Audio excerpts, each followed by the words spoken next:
Hello everyone, welcome back to my channel and thank you for listening in.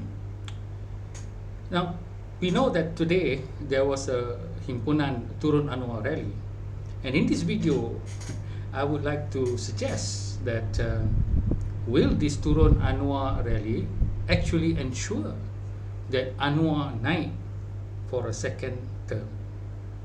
Just give it a listen. Now, we know what happened today. The Perikatan Nasional people, especially Hamzah Zainuddin, said that they were going to organize or mobilize 200,000, 300,000, and then they said that there would be participants from many CSOs and NGOs to the tune of perhaps even 1 million. But what actually turned out, according to the police, according to the Malaysia Kini and Free Malaysia Today, the numbers were actually around 18,000 to 25,000. Very, very impressive to my mind because of the heat and also the terrible quality of air. They managed to actually mobilize that number. Mostly of them, of course, were Malays. The idea that 3,000 Indians, I'm not sure whether that's true, but did not see any Chinese faces unless they are from Gerakan. And also that this is something is, as I said, impressive, even though it's shy of the many hundreds of thousands, although Harakah and the Perikatan Nasional people were actually saying 200,000. Their view against three views: Malaysia Kini, Free Malaysia Today, and the police. The police we can question, but if we're going to question Malaysia Kini and Free Malaysia Today and take the words of Parti Islam Se-Malaysia people or even Bersatu people, well, we need to rethink. Okay, now in today I would like to maybe first of all explain why I say that this Turun-Anwar Rally actually is going to help Anwar very much in terms of GE16. Okay, so before this, I always thought that many of the Malaysians, meaning non-Malays, dislike Anwar also. Why? Because they've been listening to people like Maria Mokhtar, Siti Kasim, listening to columnists like Nadiswaran, Guna Segaran. Certainly all these people are respectful people. But I have always said that these people, although they are good intention and they are educated certainly, but they do not have the experience of being a politician. The Siti Kasim or Maria Mokhtar or Nadiswaran, Guna Segaran, all these people that are always taking pot shots or criticizing the unity government and always painting a picture that Anwar Ibrahim he either does not know how to do right or doesn't want to do right. So it's fine. We can listen to their views, but we must always in the back of our mind, if someone were criticizing a politician like Anwar or any of the ministers, we must ask whether they actually have the experience and the practice of becoming a politician with a political party, working with other parties, working with the civil servant. Do they have that experience? But of course, Malaysians perhaps a bit spoiled, I think, and they want change very quickly. They want change yesterday. They waited long enough already, and so they prefer to listen to these naysayers. And that is why I thought that PKR and Anwar Ibrahim will probably not win the general election or the next general election. But today, I think things will change because the forces that will replace him is shown directly in front of us. Whether it is through 200,000 or 25,000, nevertheless, 25,000 is still a very significant number to actually mobilize among a single race. So, first of all, I would like to say that the unity government, congratulations to it, has allowed the demonstration. They did not prohibit it. Now, what happened in the Bersih and Reformasi times? The Barisan Nasional government did not allow them. So there's a big difference. Mahathir's face coming onto the scene, he is those who the one that disallow this thing. And so we see that this unity government is practicing democracy. Malaysians should acknowledge that. And it was a danger to their presence because had a lot of Malaysians turned up, maybe just 25,000, 40% non-Malays, I think the government would really be in trouble. But we can see, you just take a swipe and you can see the women definitely wearing tudung, and so they will be Malays, or the men would have beards and mustache, and then you will know that these are Malays. So this is something that we should be proud of as Malaysian, that the unity government is confident enough to actually allow such demonstrations to occur, unlike during the Bersih time and also unlike during the Reformasi time. Now, secondly, I would also like to congratulate the police force, who have shown great professionalism to facilitate the event without, like in the days of Reformasi, what happened? The days of Bersih, what happened? Do we still remember? I'm not sure whether some of these University Malaysia Sabah would remember. They were probably still in their primary school, perhaps. During that time, these demonstrators would be met with batons, would be met with tear gas, would be met with water cannon. So this was the time of a real demonstration, not the demonstration like what probably happened now, take the bus and come with nasi lemak money, 50 ringgit and that sort of thing, mobilize people and just have a picnic here and there, and coming, not like in the older days where you have to be really prepared with water bottles and also towels, wet towels and all that. Now, again, the police are to be congratulated that they, in the time of the unity government, not in the time of Barisan Nasional government, to actually facilitate these demonstrations, and it went on peacefully. I was hoping that no one would get sunstroke because of the temperature and the air quality, because of the fires from our neighbors in Indonesia. But then again, as I said, it went off without a hitch. Now, in the days of old, Bersih drew 40,000, 50,000 very easily of people who came, and they were all from all races,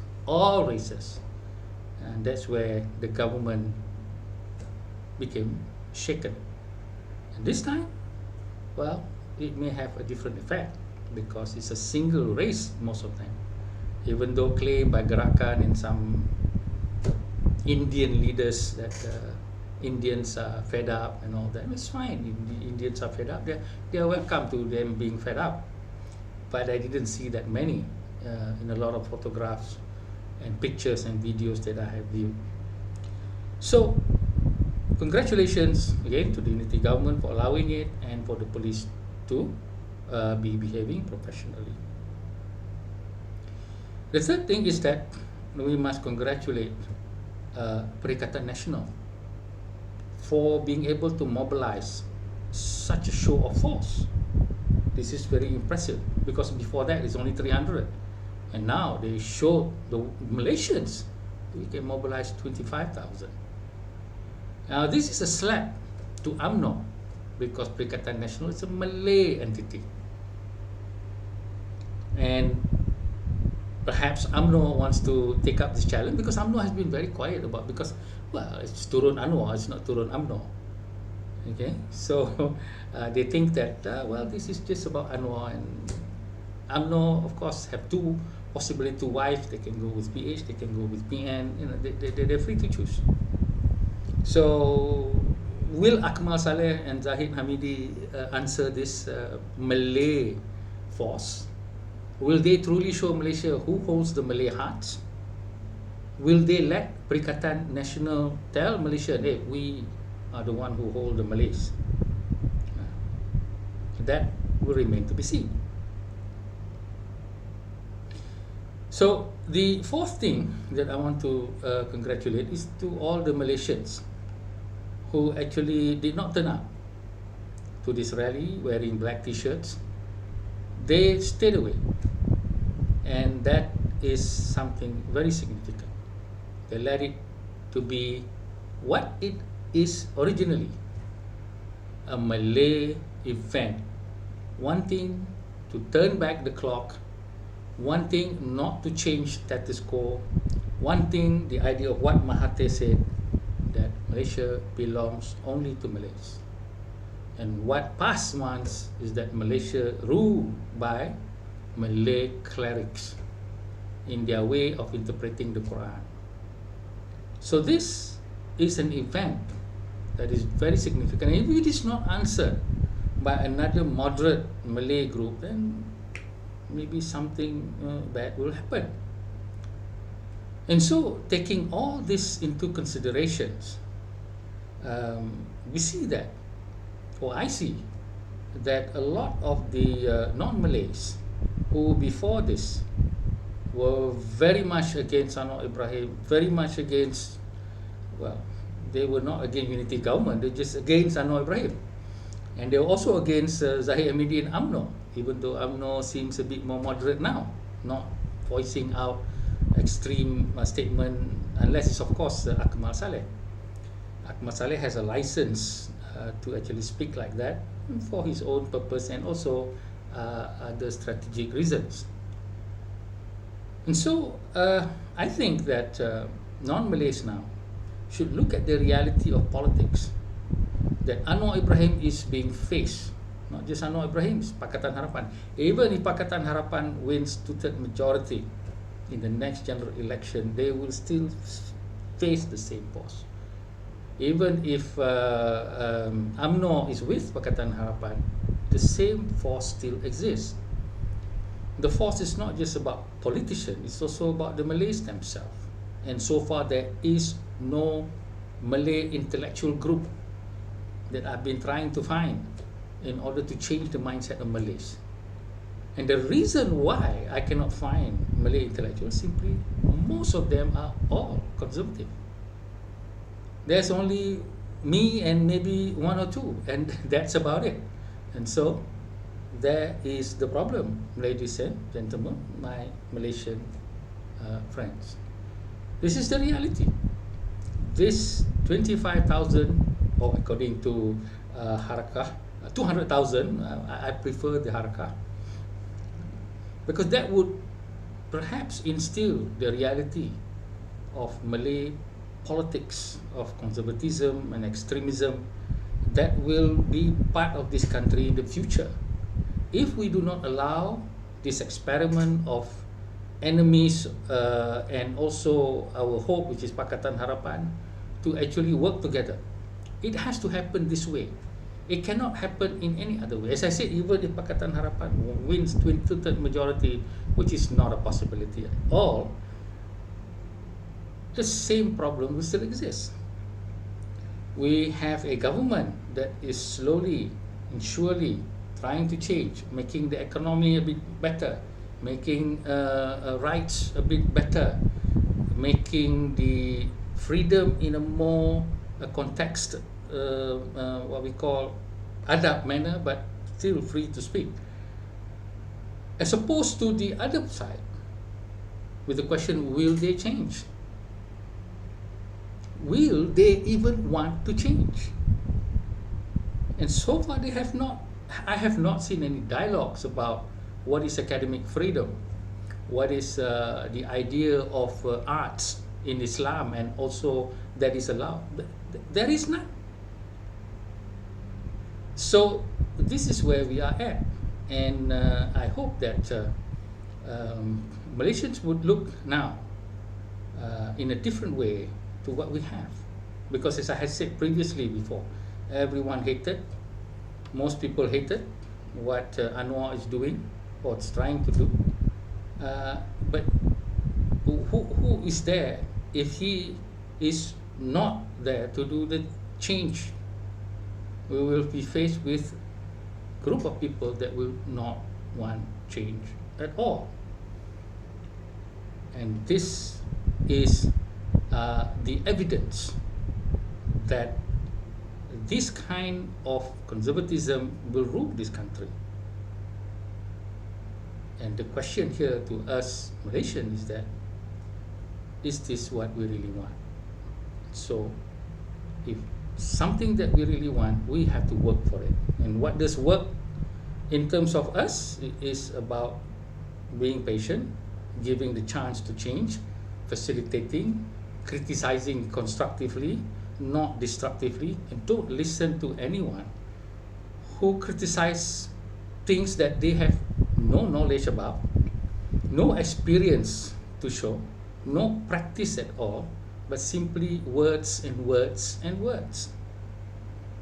Now, if we are going to play that game of, well, I believe these people because they, like me, do not like the unity government and Anwar Ibrahim, well then, good luck to us.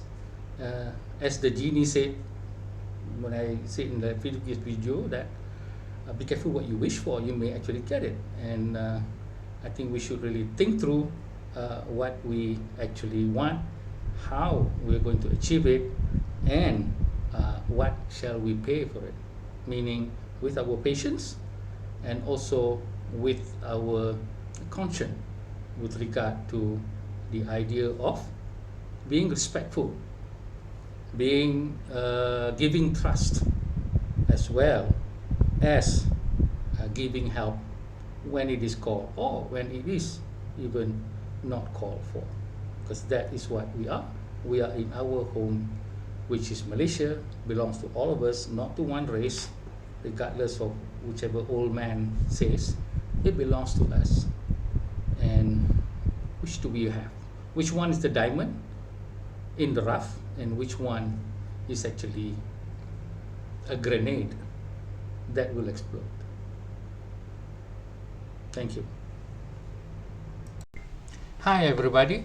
If you would like to own my book and have my signature as well as a personal note from me, please follow the instruction. Thank you. Hello everyone, my name is Professor Dr. Muhammad Tajuddin, and I have written a book called Not the Islam I Know. This book is a compilation of many of my writings over the past 15 years with regard to what is called Islamic issues in the country. Now, I hope you would be able to understand Islam a bit better so that you would differentiate between the practices of Muslims in their political and social context with regards to the differences to the actual teachings of the Prophet Muhammad itself.